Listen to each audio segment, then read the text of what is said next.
Welcome to the Prioritizing Prevention Translating Science to Practice podcast. Our goal is to prioritize prevention conversations that matter. Our topic for today is strategies to empower and support caregivers, with special guest Luke Russell. Now here's our host, Holly Raffle. Hello and welcome to episode 5 of season 2 on Prioritizing Prevention, Translating Science to Practice. This podcast is hosted by the Ohio Center of Excellence for Behavioral Health Prevention and Promotion, and my name is Holly Raffle, and I have the privilege of serving as the faculty director of the center. Today, we are welcoming Luke Russell to the podcast. Since 2022, Luke has served as the executive director for the National Alliance of Mental Illness of Ohio, leading the NAMI Ohio team to enhance the quality of life for individuals with mental illness and their families. Prior to joining NAMI Ohio in 2020 as deputy director, Luke served as the director of government relations and public affairs for AARP Ohio for over 17 years. In addition, Luke has held leadership roles in mental health and developmental disabilities organization. Luke is a graduate of The Ohio State University and holds a master's degree in health administration from Ohio University. So he's both a Buckeye and a Bobcat. This month, the center is focusing on supporting caregivers, from providing care to a family to providing care professionally as part of paid work. Caregiving is an aspect of life for many Ohioans. In addition to his professional roles, I think it's important for our listeners to know that Luke has lived experience with caregiving. Luke is the nephew of someone who lived with schizophrenia his entire teen and adult life, the father of a son with developmental disabilities, and the brother-in-law to an individual with a bipolar disorder.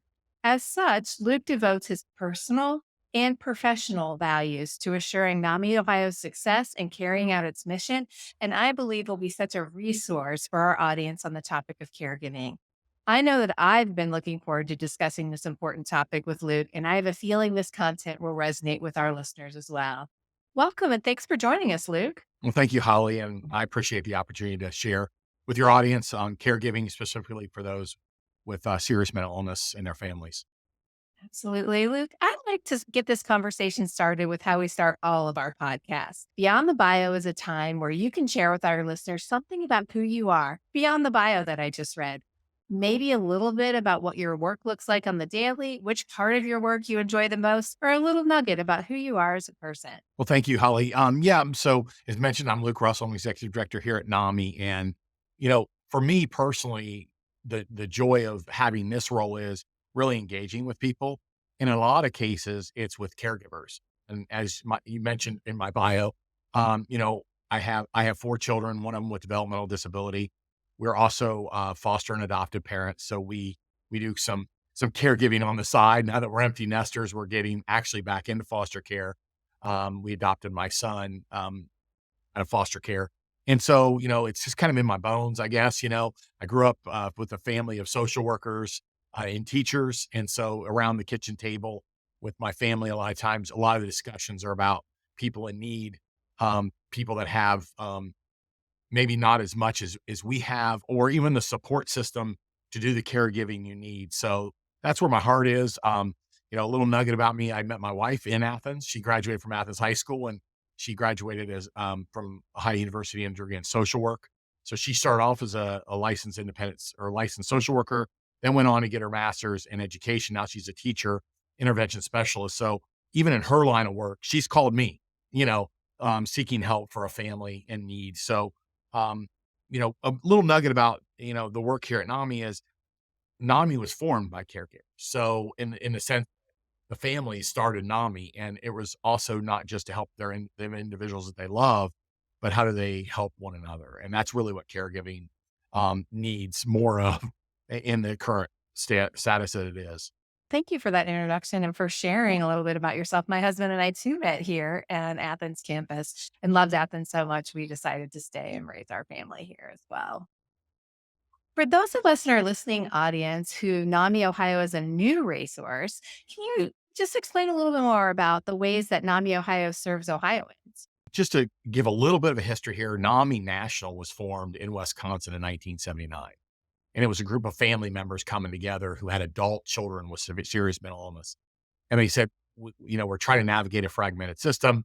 you were going through the process of deinstitutionalization. More people were in the community, and how could they find community sports? A couple of years later in Ohio in 1982, so when I came up 42 years ago, NAMI Ohio formed. Again, a group of parents sitting around the table deciding how do we better serve our adult children was basically where it went, because a lot of times the schools were very involved with the younger folks with mental illness. But so when people got out, where do they go and how do they get the help? So NAMI was formed. Again, our mission is quality of life for the individuals with serious mental illness. And also there, and if you notice our mission statement, it says, and their families. So it's kind of this holistic approach to, you know, someone who has a debilitating mental illness needs somebody to help them out. And so where does NAMI fit in that puzzle? We do education, support, and advocacy. That's our role. That's our bread and butter.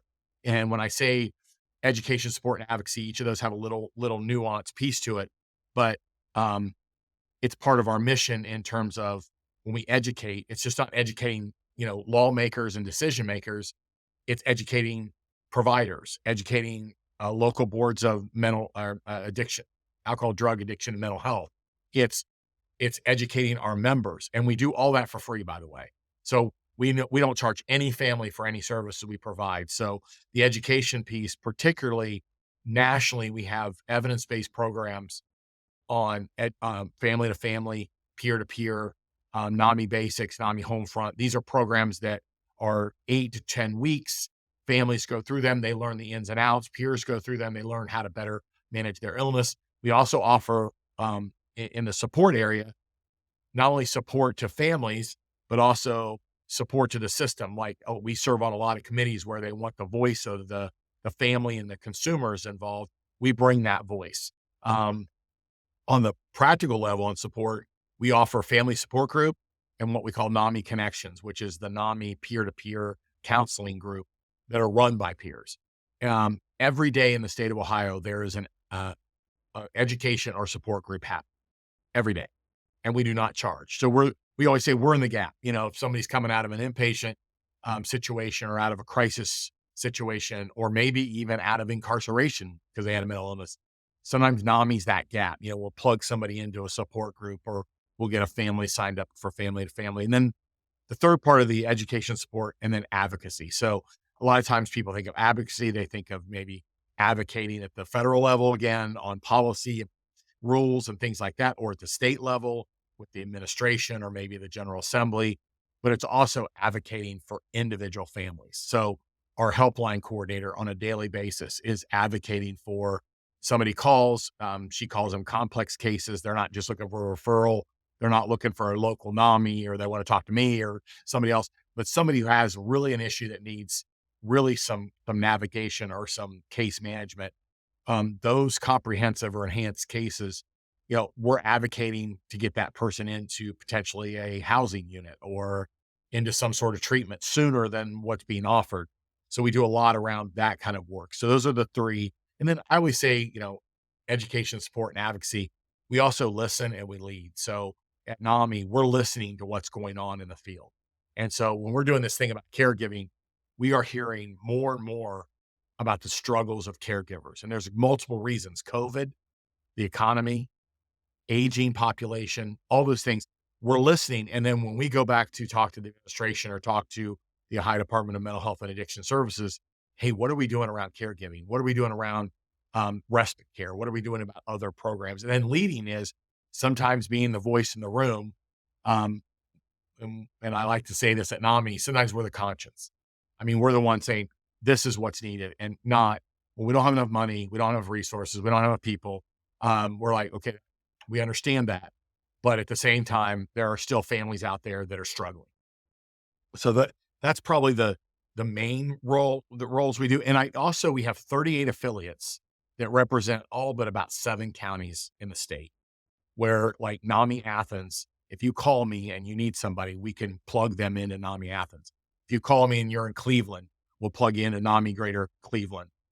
They offer, support programs, education programs. Some of our local NAMIs even have client navigators like we have to help people with the local systems get the help they need. So, we're really a network, an alliance of people. We have the national NAMI, we have a NAMI in every state, and then in Ohio, we have the most affiliates of any state office in Ohio. We're the largest affiliate-led NAMIs. Well, look, that's an impressive array of services, not only at the local level, but the state and the federal level. So, really appreciate all the work that NAMI is doing. And one thing that struck me is that you're offering all the services at no cost. So, I'm just curious, where is your main revenue stream? Where is the funding that comes? Because you and I both know that nothing is free. So, if you're offering services at no cost, where's the support and financial backing coming from? Yeah, and at NAMI, a lot of the funding comes through, it could be NAMI walks, which is one of our volunteer type of, events. It's also a stigma reducer by, we do NAMI walks. We write grants. We get some donations, and sometimes those can be good donations. The National NAMI got a donation last year for $30 million that went out to the states. So there's a lot of, I call it like it's either a 3 or 4-legged stool. You have, donations, you have fundraising, you have grant writing, and then you have, other endowments and foundations that do the work.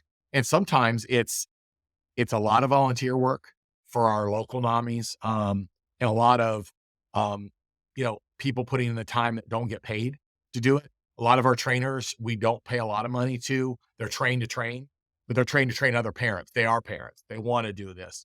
But at the same time, we try to at least offset any costs they have. So it's a challenge like all nonprofits.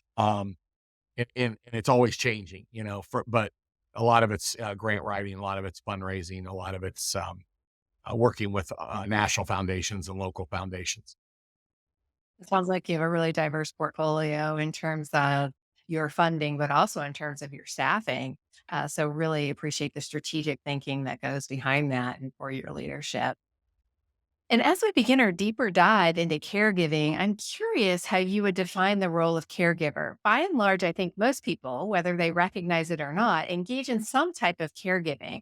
While some serve as paid caregivers, where direct caregiving is part of their formal job role, like home health or personal care aides and registered nurses, others serve in helping professions, like you mentioned, sitting around your kitchen table, where caregiving is more of an implied role social workers, therapists, childcare workers, teachers, and religious leaders.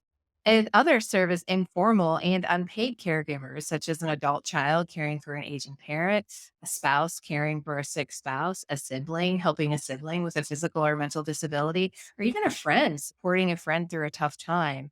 So, to set our stage for our conversation today, can you share insight with our listeners about who is considered a caregiver and what that looks like? This is a great topic for us right now. We've advocated at the state level, particularly here in Ohio.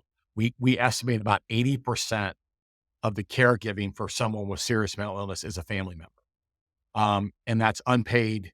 They're just doing it because they're the family member. We're starting to see that shift from parents to siblings as we're seeing the baby boom generation get older. They can no longer do it. So siblings are now more involved than ever before. I think that number continues to rise. We know that nationally for mental health, there's about 8.4 million caregivers who are caring for someone with a mental health condition. They average about 32 hours a week. It usually lasts about 9 years. And there's a lot of, here's how I say, it's like having 2 jobs. It's like another full-time job. And what's, I think another uniqueness to mental illness is if you're caring for someone, like myself, we have a son who we're guardians. He has a developmental disability. It's pretty consistent. We know what his disability is, what his abilities are. We know, he works, he drives a car, he's got some speech and some other things, but we know what we're getting every day. With mental illness, the mental illness disease itself is not consistent. It goes back and forth. So, for a year, you may have someone with a diagnosis of schizophrenia who's able to hold a job, do whatever they want, and then something happens and, the illness, comes back, at least the symptoms of the illness, and then they have to take a break.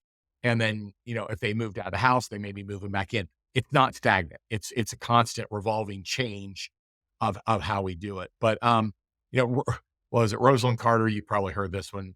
She's there are four kind of caregivers. Those who have been a caregiver, those who are currently caregiving, those who will be caregivers, and those who will need one. And I think we've all been in that role. I'm not at the point where my parents are old enough that I'm their caregiver, but more and more, there are things like every now and then we're recommending to them, you know, and just because of maybe physical limitations, like we got to get somebody to help you with your yard, we got to find somebody to help with this. In the mental health space, that goes on for years. It's not 20 year. I mean, a lot of times it's, if someone's diagnosed at a young age, you're going to be involved. And by the way, sometimes it's not even somebody who lives with you in the mental health space. My brother-in-law, who actually lives in Athens, we from a distance help him, which he appreciates mightily. But we also know that we need to check in once a week. And every now and then we need to check in with somebody who's helping down there, who he's involved with. And honestly, it works. I mean, it works kind of for everybody because there's another brother in Cleveland who helps out. So what you get is you've got, two families kind of sharing that role of trying to help out. And it may be just going down to visit, maybe sending money. It may be talking with someone to make sure the medications are accurate. So there's a lot of patience involved because it's not that consistent caregiving. If somebody, I remember when my grandfather had a stroke and my parents became his caregiver, they kind of knew at some point it kind of got, okay, this is our new normal and this is what we have to do. With mental illness, I would argue the challenge with it is it's not stable. There's always kind of a little bit of yin and yang in terms of, okay, everything's going great. And then all of a sudden it's not. And then maybe long periods of time, it's going really good. And then there's a crisis situation.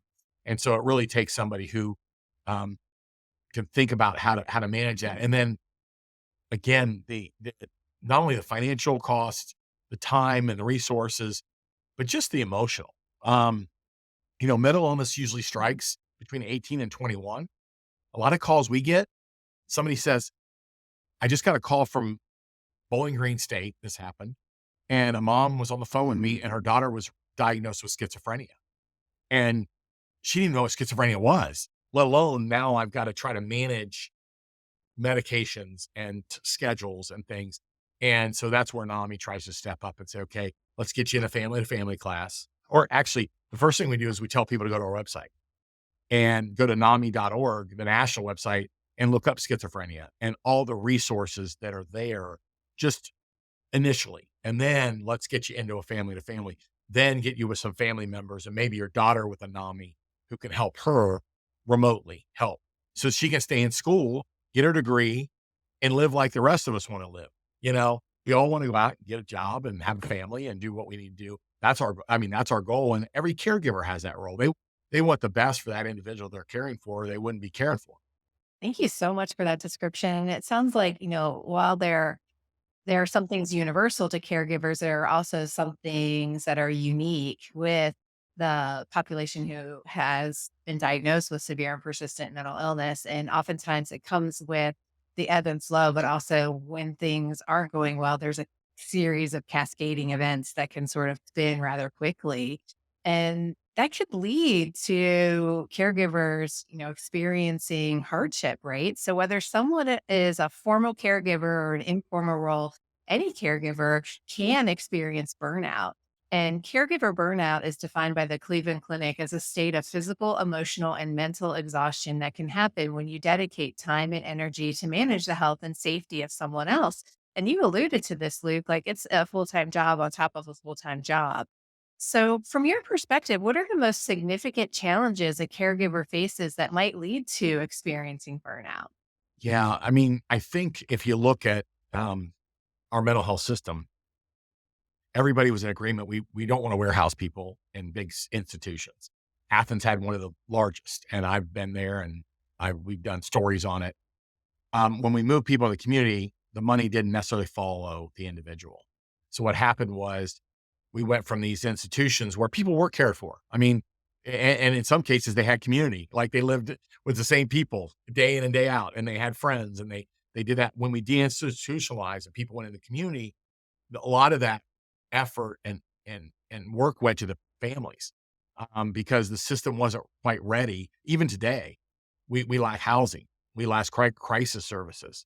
Um, how many people with mental illness end up in an emergency room? How many people with mental illness because of their behaviors end up in the criminal justice system? Those two things alone are a huge burden to families. Um, when you get a call from the police and they say, "Hey, your brother, we know he doesn't mean any harm, but he thinks the lady above him's listening to his phone. We need you guys to come down here and do something. We don't want to take him to jail because he doesn't mean any harm, and we know him and all that stuff. But the stress of that, that at any moment you could be in an ER, or you could be at a police station, or there could be, I'm very involved in our crisis intervention teams, a statewide program to train police officers. And how many times parents who present to police officers in the academies and training sessions, their biggest fear of calling the police is that something physical harm will come to their loved one because of their behaviors. And they know, like, they're not going to hurt anybody, but it may come across that way. That is an emotional stress that nobody wants. I mean, and mental illness can be a really mean disease because there are times when these situations come and there's not enough crisis intervention, what we're now calling mobile response crisis, versus law enforcement response. That's one issue. The other thing is respite. You know, I'm in the DD system. When your kid's 10 years old, 12 years old, whatever, you are offered, and that there's a respite program out there for a break if you need one, or there's some sort, your kid's little, you're learning the ropes, you kind of have time to plan. Again, mental illness, because it strikes later in life, people don't even know what resources are available. They may not even know there's a NAMI out there that offers free classes on how to better, manage people's medications, and, how better to manage your own life and take care of yourself. People don't even know we exist. And, when people are young and they're in school, they're like, okay, these are resources that the local county offers to people with developmental disabilities. In mental illness, we may not quite have that, have that outreach. And the other issue is mental illness still has a stigma. And that then creates people not sharing with other people in an outlet with their emotions and just their struggles, because we always say mental illness isn't a casserole illness. If I call and say I have this, I have cancer, everybody brings casserole. If you say, "Oh, my daughter was just diagnosed with schizophrenia or bipolar disorder," people are a little bit iffy. There's still that stigma attached, which again, that then adds another layer of angst, anxiety. It's like now people think I was a bad mom, or they think I'm a bad dad, or whatever, and it's not that quite that way. And so we're still working on some of that, and the just complexities of navigating the system really creates a lot of stress for the caregiver, and the burnout, and by the way, we do get the call every now and then, "Can't do it anymore. I'm done. And I need to find a group home. I need to find some sort of housing." I had a case, probably about a year ago. A lady lived in Dayton area. She was a nurse, or no, I'm sorry. She lived in Cleveland. She was a nurse, 2 young kids, single mom. Her brother lived with her dad, her whole life. He had schizophrenia or bipolar disorder. He had been hospitalized. Dad passed away. Dad was like 78, 79.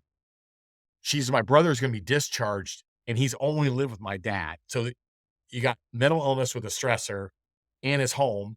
And she's like, "I'm a single mom and I'm a nurse with 2 kids. I can't take care of him.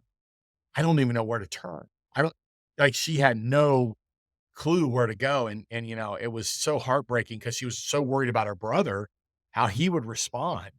His best friend, the person who cared for him for 50 years, was gone. And so those are things that, I think are unique to kind of the mental health space.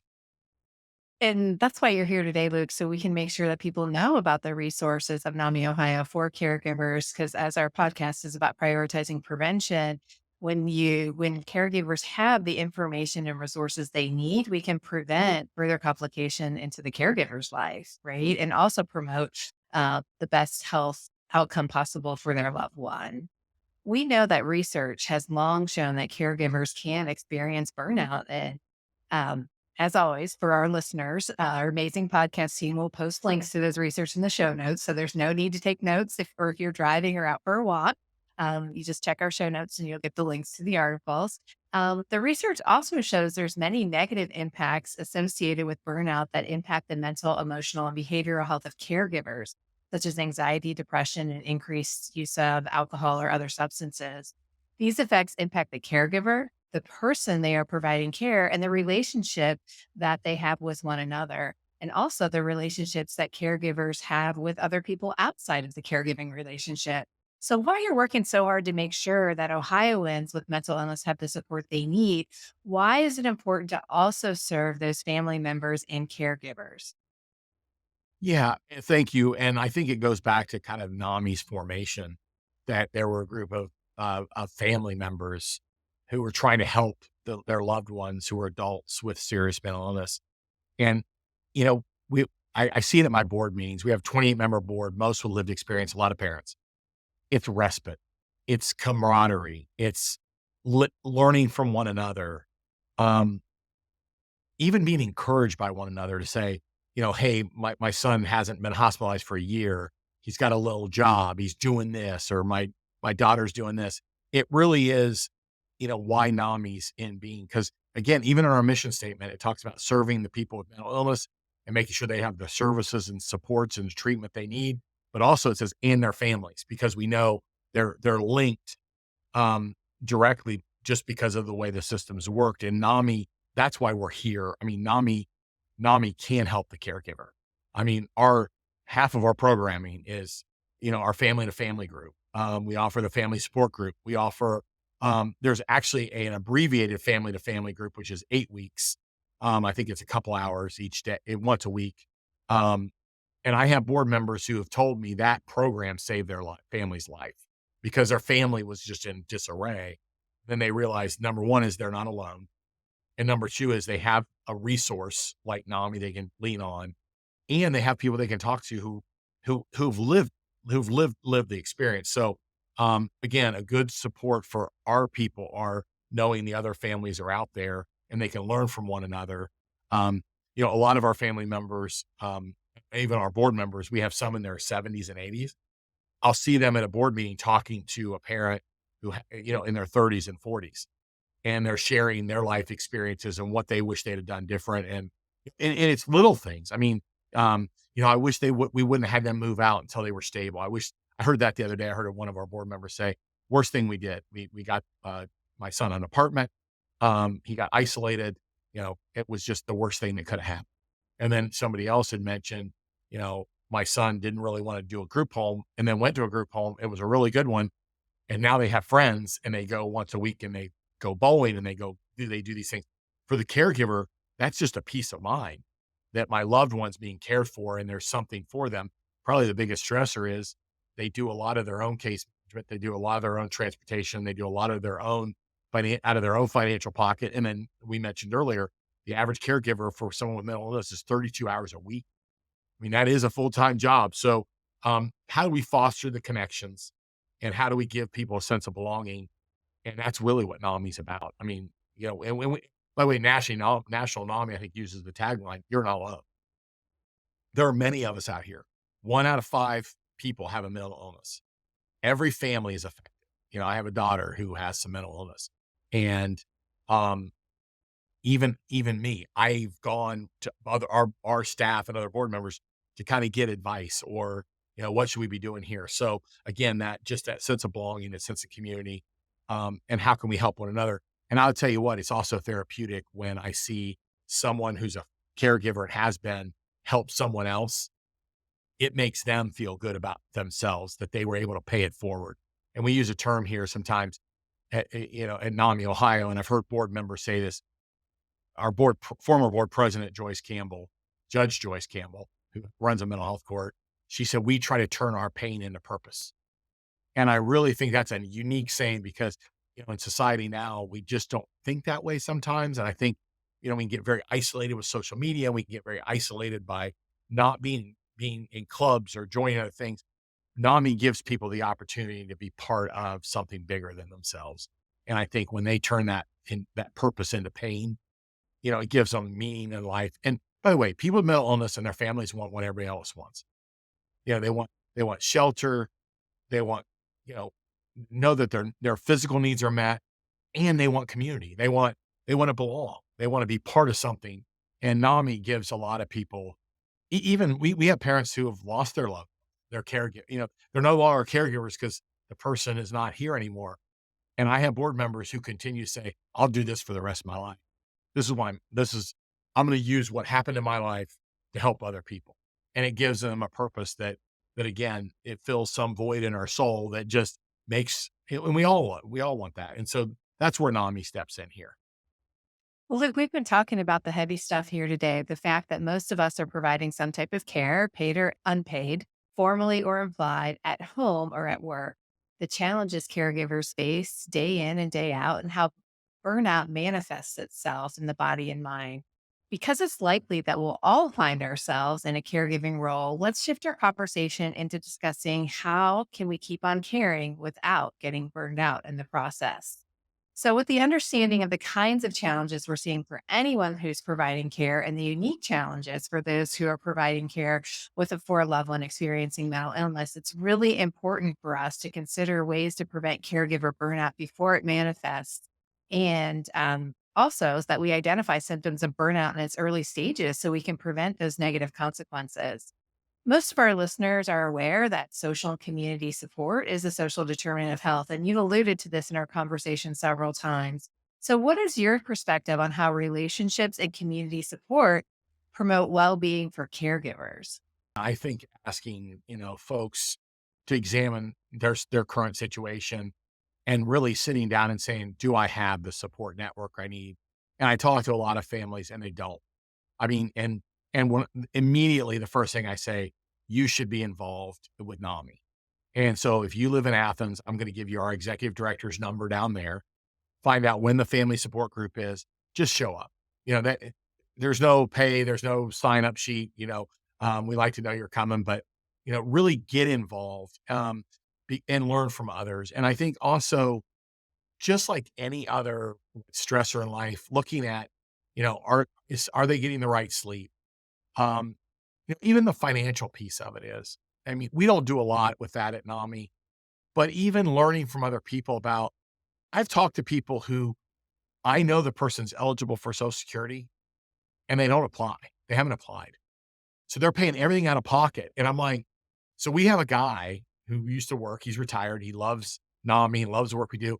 He helps people get on Social Security. And right now he's about 25 for 20. So a lot of times if a family will call me and I'll connect them with this gentleman and he sits down, he has a form he completes that they turn in with the application. And he's like, why would the family's paying for everything? In some cases they're going broke. So just that engagement on educating themselves can be a way of caring for themselves. Cause all of a sudden the relief, it's like, oh, or, they don't have Medicaid and they were on my insurance and now they're not. And they're out there. It's like, that's the reason they go to the ER because it's the only place they can get services. Like, no, we think we can help with that. And again, it could be NAMI Ohio, it could be your local NAMI, but really looking for ways to connect people to education, also the support, and then even the advocacy piece. And it may not be me. It may be another family member. We have a lady in Athens. I won't say her last name. Her name's Ann. And Ann in Athens, who has lived experience, her family, she's on my board. She's awesome. And she will literally help families walk through the maze. And I can't imagine what that does for those families to know that there's someone who's following up, who's making phone calls, checking in. Did you get that appointment? If you didn't, let me know. I'll call the director because they know the people. And so a lot of times I think when we look at, taking care of your own health, sleep, finances, all those things that everybody needs to kind of monitor. And sometimes we're not great at it. But especially if you're caring for somebody more than, even 5 or 10 hours a week, you really need to think about, am I able to do this? And, I mentioned earlier, I have a son with developmental disability. As he's gotten older, quite frankly, it's become easier for my wife and I. So we've decided, I mean, we look at our calendar, we make some assessments. We say, you know what, we could probably go back and do some foster care now. When he was little, we couldn't. We told him we couldn't take any more kids, um, and help out and be a caregiver because he was taking up a lot of our time when he was little. Um, and he needed that. So it worked out fine. But I think just kind of being aware, like, say no, and sometimes it may be saying no to the person you're caregiving for. Sometimes it's no, I can't do this every single day. We hear that every now and then. Well, they want me to take them to, Walmart every day, or they want to go to the store every day. And it's like, well, you have to say no. We're going to go on these certain days, and you have to put up some protection and barriers just for yourself. Because if the caregiver is not healthy, they're not going to be a very good caregiver to the person in need. So it's kind of a double-edged sword, because if they're not well, they're not going to be well. They're doing well, they can help the person that needs the caregiving. I think that's really important point there, Luke, is the prevention and early identification of burnout. Because Yeah. once you know and you're self-aware as a caregiver, then you can take those steps to move forward in a way that's productive for you and productive for the person that is receiving the care as well. Yeah. And my goodness, Luke, time has flown by. And speaking of flying, we're getting close to the time where we need to land this plane. But before we do, I'd like to leave our listeners who want to learn more about supporting caregivers and preventing burnout with some resources. So where do you recommend our listeners go to learn more about supporting caregivers? And what's the best way to reach out to NAMI Ohio if someone's caring for a loved one with mental illness? Yeah, and first off, please do reach out. If you are a caregiver or you are a family member and you're not familiar with NAMI or you're not involved with NAMI, I'm pleading with you to reach out to NAMI. We do not charge for any services. I know we scratch the surface of the people in need. So if you go to okay, I'm going to give you a couple things here. NAMIOhio.org. Again, www.NAMIOhio.org. It lists all of our programs and services. There is also an affiliate map. So if you're listening to this and you're from Toledo or Cleveland or Athens or Columbus, we have NAMIs in your local communities. And when you go to our map, it has their websites, and they usually have calendars of when they offer family support group, education group. You can also call. Our phone is always answered. We also on our website have a chat function. So if you're looking for a resource, you can chat it. Danielle Smart is our client navigator here. She's an LISW. She is fantastic. Our number here is 800-686-2646. Again, 800-686-2646. I think this will be in the notes up for the podcast. But I implore you, even if you're not sure we're the right group, when people reach out to NAMI, what we provide is a voice. And we're the ones who will, if you call and you say, my son needs a provider and I live in Butler County, I'm making this up. We will try to find you a provider in Butler County who has openings to take your son, daughter, loved one, spouse. I mean, again, caregiving. We have our conference coming up May 3rd and 4th. We're going to open with a panel of a spouse, sibling, parent, and young person, a lived experience person. So we're going in that direction because we want people to know there are a lot of people out there just like you. And there are people who've kind of figured out how to navigate the system, or at least navigate it better. And I just implore people to reach out to NAMI and because we are going to try to help educate, support, and advocate for your individual case. We look at each person as our goal is just to help one person. We can't fix the whole world. And I think the other thing I want to say is, and I'm kind of regressing a little bit to what you said earlier, it's also incumbent upon NAMI, I think groups like yours, that we get out there and we market and educate. We don't like to use that word, but let people know we exist. Because I get calls and they said, somebody said I should call NAMI. I don't even know who you are. And within about 5 minutes, you go, bingo, this is what I was looking for. And we're like, okay, we can help. And so I just implore people to reach out to NAMI Ohio. We'll connect you with your local community. If you go to our webpage, there is a map and you can connect directly with them through that page. But we want to be a resource for any family in need. Absolutely. Thank you so much, Luke. I've really enjoyed our conversation today. And the tradition we have here on the Prioritizing Prevention podcast is to ask our guests a few rapid fire questions to close out our conversation. These are just meant for a way for our listeners to connect with you as a person and to be pure fun. All you have to do is answer with the first thing that comes to your mind. Uh-oh. I know, right? So, the first question, in the spirit of our topic today, a question on caregiving. Would you rather have access to unlimited, high quality in home care or have technology that can fully automate most caregiving tasks? The first. It's somebody to care for me. Now, a question aligned with our discussion on burnout prevention. Would you rather prioritize daily mini breaks for yourself throughout the caregiving routine or set aside a separate block of longer me time each week? Separate block of me time. Now, this question we ask everybody. You're reaching into a bowl of M&Ms. Are you looking for plain or peanut? Plain. Thank you so much, Luke, for sharing your time, your expertise, and your experience with us. Thank you to our listeners for joining us on the Ohio Center of Excellence for Behavioral Health Prevention and Promotion podcast, Prioritizing Prevention. If you missed our last podcast, it was with Amy Hawthorne, the Trauma-Informed Care Coordinator with the Ohio Department of Mental Health and Addiction Services. During our conversation, we discussed the importance of recognizing and responding to the effects of trauma at the individual, organizational, and community levels. We also took a deep dive into trauma-informed approaches to prevention. If you enjoyed this episode and would like to help support the podcast, please consider giving us a 5-star rating, sharing it with others, posting about it on social media, or setting the podcast to automatically download on your favorite channel. Doing so helps us reach more listeners and it keeps the conversation going. To catch all the latest from the center, follow us on LinkedIn, Instagram, X, Facebook at OH Prevention COE, or visit us at preventioncoe.ohio.gov to sign up for our monthly newsletter. This podcast was produced by Ivory Lloyd at Global Insight Productions and supported by Sarah Cypus at the Center of Excellence for Behavioral Health Prevention and Promotion. Thank you both for your work to get positive prevention content out into the world. This has been the Prioritizing Prevention podcast. For more episodes, you can find us on Spotify, YouTube, Google Play, Apple Music, and many more. This program is funded by Ohio Mental Health and Addiction Services. And for more information about us, please visit preventioncoe.ohio.gov. Thank you for listening.